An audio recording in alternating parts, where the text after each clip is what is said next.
शुक्रवार हा माता लक्ष्मीला प्रसन्न करण्याचा वार आहे। या दिवशी आपण बरेचसे उपाय व्रत वगैरे करत असतो। तर बरेचसे जण अष्टलक्ष्मीचे व्रत करतात, वैभव लक्ष्मीचे व्रत करतात, वरद लक्ष्मीचे व्रत करतात। असे अनेक उपाय या दिवशी केले जातात आणि खरंच आजचा दिवस खूप छान आहे। तर मी कशा प्रकारे वैभव लक्ष्मी मातेची पूजा केलेली आहे, त्याचबरोबर कुबेर कलशाची स्थापना सुद्धा केलेली आहे आणि थोडीफार खरेदी माझी। तर असं बरंचसं काही आपण आज बघणार आहोत। तर नमस्कार, आपल्या चॅनलमध्ये सगळ्यांचे मनापासून खूप खूप स्वागत आहे। रामकृष्ण हरी माऊली। तर बघा, आपण वैभव लक्ष्मी व्रत करत असाल किंवा नसाल, तर अशा प्रकारे आपल्या रोजच्या रुटीनमध्ये आपण गॅसचं पूजन करतो। परंतु शुक्रवार हा माता लक्ष्मीला प्रसन्न करण्याचा वार आहे। या दिवशी आपण अशा प्रकारे सागर संगीत पूजा केली पाहिजे। आपल्या घरामध्ये मीठ असतं, तर मिठाचं सुद्धा पूजन केलं पाहिजे। जो खलबत्ता असतो त्याचं पूजन केलं पाहिजे। तर अशा प्रकारे आपण अन्नपूर्णा स्तोत्र पठण करून आपल्या घरामध्ये दिवसाची सुरुवात करत असतो। त्याचबरोबर आपल्या अंगणामध्ये तुळशी वृंदावन असतं। तर तुळशी माता ही जी आहे ती आपल्या घरावर येणारे संकट स्वतःवर घेण्याचं काम करते। तिची नित्यनियमाने आपण पूजा केली पाहिजे। तर बघा, रोज पाणी अर्पण करणे, हळदी कुंकू अक्षदा फुलं धूप बत्ती दाखवणे हे आपलं काम आहे आणि आपण नित्यनेमाने ते सुद्धा करत असतो। अंगणामध्ये रांगोळी काढणं हे सुद्धा खूप महत्त्वाचं काम आहे, कारण आपल्या घरामध्ये बाहेरची जी निगेटिव्हिटी आहे ते येता कामा नये। आपल्या घरी नेहमी पॉझिटिव्ह राहावं म्हणून आपण आपल्या मेन एंट्रीला अशा प्रकारे रांगोळी नक्कीच काढत चला। तर आपल्यापैकी बरेचसे जण काढतात, बरेचसे जण नाही सुद्धा काढत आणि कंटाळाही करतात। परंतु उंबऱ्याचे पूजन करणे, अंगणामध्ये रांगोळी काढणे, तर अंगणामध्ये रांगोळी काढणे हे जे आहे ना, हे पूर्वापार चाललेली परंपरा आहे। आपण ती जपली पाहिजे। आपल्या मुलांना सुद्धा ते सांगितलं पाहिजे, तरच त्यांना सुद्धा अशा प्रकारे पूजेचं महत्त्व कळत जाईल किंवा राहणार आहे। सायंकाळची पूजा बघू शकता अशा प्रकारे केलेली आहे। दिवसभरामध्ये आपली रोजची कामं करून संध्याकाळी वैभव लक्ष्मी मातेचं जी उपासना पूजाविधी आहे ती करायची आहे। तर अशा प्रकारे दिवे वगैरे लावून आपण दिवसाची सुरुवात तर करतोच आणि सायंकाळीसुद्धा माता लक्ष्मीचे स्वागत करण्यासाठी आपण धूप वगैरे लावून अशा प्रकारे स्वागत करत असतो। तर तसंच मी केलेलं आहे। त्याच्यानंतर जी पूजेची मांडणी आहे ती करायची होती। तर माझ्या अंगणामध्ये बरीचशी झाडं आहेत, जी पूजनीय झाडं आहेत, त्यांनासुद्धा मी अशा प्रकारे बऱ्याच वेळा दिवा प्रज्वलित करते, दिवा लावत असते। खरं तर आपण सायंकाळच्या वेळेस आपल्या घरातील शुभ झाडांजवळ अशा प्रकारे दिवा लावला पाहिजे, परंतु बऱ्याचदा शक्य होत नाही। तर निदान आपण अशा शुभ दिवसांमध्ये सणासुदींना नक्कीच लावण्याचा प्रयत्न केला पाहिजे। तर बघा, या झाडाला सुद्धा किती छान फुलं आलेली आहेत ना। संध्याकाळची वेळ होती आणि संध्याकाळी ह्या कळ्या उमलल्या। ज्यावेळेस सकाळी बघितलं तर सकाळी अगदी छोट्या होत्या आणि खूप झाड भारी वाटत होतं, पण सायंकाळी जेव्हा मी दिवे लावले ना, तर अशा प्रकारे ते फुलं उमलून गेले आणि फार सुगंध येतो बरं त्या झाडाचा सुद्धा। त्याच्यानंतर अन्नपूर्णा मातेची पूजा करायची होती। तर बघा, मी दर शुक्रवारी अन्नपूर्णा मातेची पूजा ही करत असते। तर बघा, आपण आपल्याला धनधान्य देणारी ही देवी आहे, हिचे आपण आभार मानले पाहिजे। आपल्याला जे आवश्यक आहे आपल्या घरामध्ये धनसंपदा ती पुरवण्याचं काम करते, म्हणून आपण तिची अशी विधीनुसार पूजा केली पाहिजे। तर खरंच शुक्रवार हा खूप चांगला दिवस आहे आणि शुक्रवारच्या दिवशी आपण अन्नपूर्णा मातेची पूजा केली पाहिजे। तसं पाहता दर पौर्णिमेला सुद्धा आपण अशा प्रकारे अन्नपूर्णा मातेची पूजा करू शकतो। अगदी सोपी आहे आणि काही लागत नाही।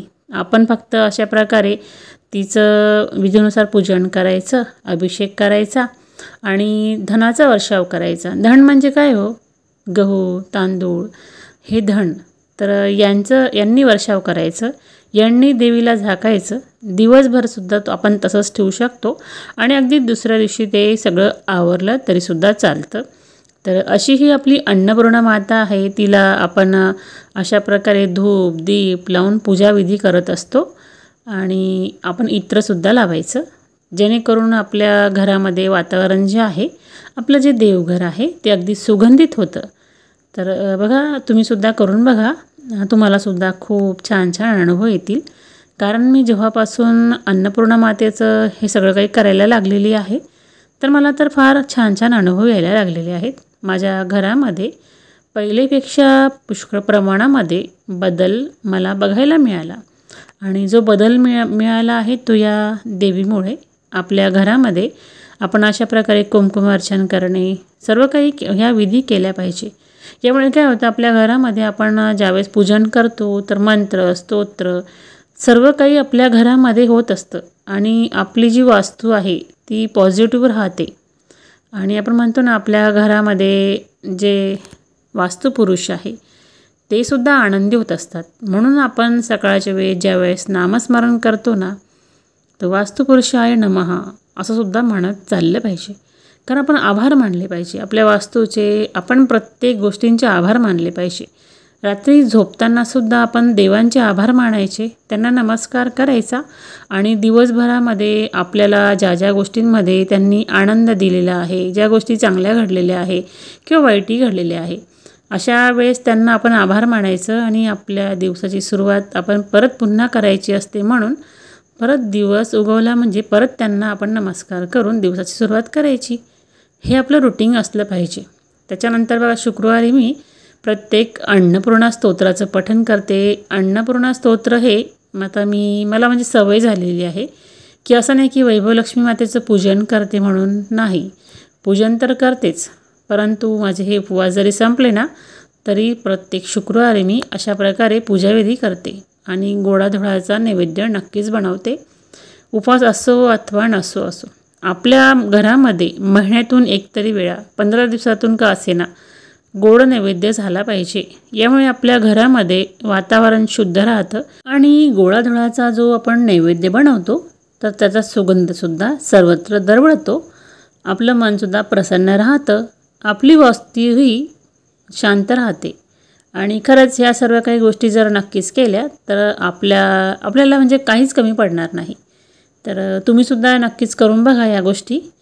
तर बघा, झाडं जी आहेत मी लावलेली, प्रत्येक झाड अगदी छान सुंदर झालेलं आहे. मी सुंदरच म्हणेल, कारण बघा प्रत्येक झाडांना एकतरी फूल, वेगवेगळ्या प्रकारची फुलं आहेत. पावसाळा सुरू आहे, या पावसाळ्यामध्ये आपल्या कुंडीला होल पाडत चला किंवा पाण्याचा निचरा व्यवस्थित होतो किंवा नाही ते चेक करत चला. त्यांना काही खतपाणी टाकायची आवश्यकता आहे का ते सुद्धा बघायचं, की फक्त लावून दिलं आणि पाणी वरतून पडते की आपण पाणी टाकतो आहे असं करून चालत नाही. तुम्ही केळी खात असाल ना तर केळीची सालं तुम्ही फेकू नका, त्याचा पुरेपूर फायदा आपल्या झाडांना करून घ्या. बघा, झाडांना त्यापासूनच खत मिळतं. तुम्ही अगदी कुंडीच्या मातीमध्ये ते टाकू शकता किंवा त्याचं पाणी तयार करा 3-4 दिवसाचं आणि ते पाणी गाळून आपण झाडांना टाकू शकतो. अगदी तुम्ही बारीक तुकडे करा, सुकवून घ्या, त्याची बारीक पूड करा, ती तुम्ही झाडांना टाकू शकता. आहे की नाही अनेक फायदे केळीपासून. तर तुम्हीसुद्धा केळी आणत असाल तर त्याचा फायदा पुरेपूर आपल्या झाडांना करून घ्यायचा असतो. तर बघा, माझ्या प्रत्येक झाडांना तुम्हाला फुलं बघायला मिळतील तर हेच कारण आहे. मी कुठलाही भाजीपाला म्हणा किंवा झाडांचा पालापाचोळा हे काहीच फेकत नाही. त्यापासून खत बनवते किंवा मला वेळ नसेल तर मी कुंडीमध्ये माती काढून त्या मातीमध्ये टाकते आणि परत वरती माती टाकून देते. तर बघा, आता जे पाऊस पडतो आहे ना तर बघा झाडं अशी झालेली आहेत, अगदी म्हणजे जे रोपं उगलेली आहेत, नवीन पेरू झाड आहे किंवा आम्ही हा भाजीपाला लावलेला आहे, अगदी सर्व काही खूप छान झालेलं आहे. आणि बघा, इथे वांग्याची रोपंसुद्धा निघालेली आहेत, काही मिरचीचे आहेत, काही दुधी भोपळ्याचा वेल आहे, काही कारले लागलेले आहेत, काही इथे बघू शकता बऱ्यापैकी लागलेलेच आहेत. तर जी फुलं आहेत आलेली ती काढून टाकली, नंतर त्याला अशा प्रकारे कारले लागलेली आहेत. तर चला, मार्केटमध्ये गेली होती ना मी थोडी खरेदी करण्यासाठी, कारण म्हटलं आता उद्या काय आहे, रक्षाबंधन आहे आणि छोटीशी ही माझी खरेदी बघू शकता अशा प्रकारे केलेली आहे. त्यामध्ये एक हार आणलेला आहे, काही गजरे आणलेली आहेत आणि बेलाची पानंसुद्धा आणली बरं का. एका ठिकाणी झाड होतं, खूप छान वाटलं तर तोडली आणि अशा प्रकारे फुलं आणि एक स्पंज आणलेला आहे. तर आपण ज्यावेळेस बुके बनवतो तर बुके बनवण्यासाठी हा स्पंज आणलेला आहे. तर याचा उपयोग मी आता डेकोरेशनमध्ये करणार आहे. आणि अशा प्रकारे ब्लाऊज शिवून आणले, तर मी ते कसे शिवले आणि कसे शिवले पाहिजे हे सुद्धा तुम्हाला मी एखाद्या व्हिडिओ सांगणार आहे. तर तुम्हाला जर खरंच माहिती हवी असेल तर तुम्ही कमेंटमध्ये सांगा, तर नक्कीच व्हिडिओ बनवेल. तर बघा, सायंकाळच्या वेळेस मी इथे कुबेर कलशाची स्थापना केलेली आहे.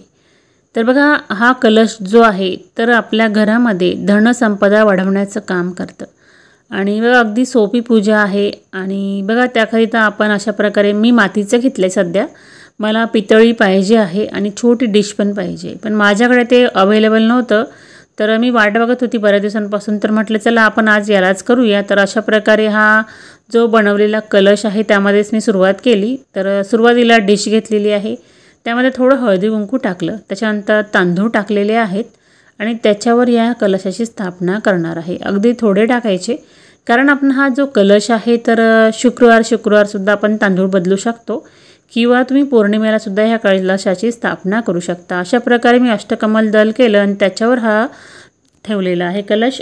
आता याच्यामध्ये मी तांदूळ टाकणार आहे, तांदूळ टाकायचे आणि थोडं हळदी कुंकू टाकायचं। आणि बघा प्रत्येक जी वस्तू आहे ते मी 3 घेतलेली आहे, म्हणजे कवळी 3 घेतलेली आहे, याच्यामध्ये कमळगट्टासुद्धा 3 घेतलेला आहे, गोमती चक्र 3 घेतलेले आहे आणि विलायचीसुद्धा 3 घेतलेली आहे। मात्र लाल गुंजा ज्या आहेत त्या 5 घेतलेल्या आहे, एक सुपारी घेतलेली आहे आणि एक छोटं लघु नारळ येतं ते नारळ घेतलेलं आहे। तर अशा प्रकारे सर्व काही घेतलं आणि एक चांदीचा तुम्ही सिक्का टाकू शकता, याच्यामध्ये नसेल तरी सुद्धा चालू शकतं। तर मी सध्या यामध्ये 2 रुपयाचं एक नाणं टाकलेलं आहे आणि अशा प्रकारे आपण पूर्ण तांदळाने भरायचा हा कलश आणि त्या कलशावर तुम्ही नाणी ठेवू शकता। पण मी काय केलं, आता हा कलश जो आहे तो माझा मोठा आहे आणि एवढे 8 दिवस आपण ते ओपन तर नाही ठेवू शकत, म्हणून मी त्याच्यावर डिश ठेवणार आहे आणि त्या डिशवर परत तांदूळ टाकून नाणी ठेवणार आहे। अगदी तुमचा तांब्या म्हणा किंवा कलश अगदी छोटा असेल तर खूप भारी, त्याच्यामध्ये अगदी कमी क्वांटिटीमध्ये तांदूळ लागतील आणि त्याच्यावरच तुम्ही अशा प्रकारे ते स्थापना करून ते कॉईन ठेवू शकता। अगदी कॉईन तुम्ही 10चा घ्या, 5चा घ्या, 1चा घ्या, 2चा घ्या, आपल्या इच्छेवर आहे सगळं काही। तर बघा आपण 8 दिवसातून तांदूळ बदलून घ्यायचे, म्हणजे ते पक्ष्यांना खाऊ घालायचे, बाकीचे आपण वापरू शकतो। त्याच्यानंतर बाकीच्या ज्या वस्तू आहेत ते गंगाजलाने स्वच्छ धुवायच्या आणि परत आपण ते वापरू शकतो। विलायची मात्र तुम्हाला नसेल वापरायची तर तुम्ही ते पाण्यामध्ये प्रवाहित करू शकता, परत दुसरी घ्यायची आहे। नुसतं कलशाची स्थापना करून चालत नाही, तर आपण कुबेर स्तोत्रसुद्धा म्हणायचं आहे, लक्ष्मी अष्टक म्हणायचं आहे आणि श्रीसूक्त म्हणू शकता। बघा अशा प्रकारे मंत्राद्वारे सर्व काही बोलून आपण ह्या कलशाची स्थापना करायची, त्याला धूप दीप दाखवायचं, आरती करायची आणि त्याच्यानंतरच आपण ह्या कलशाला उत्तर दिशेला ठेवायचं आहे।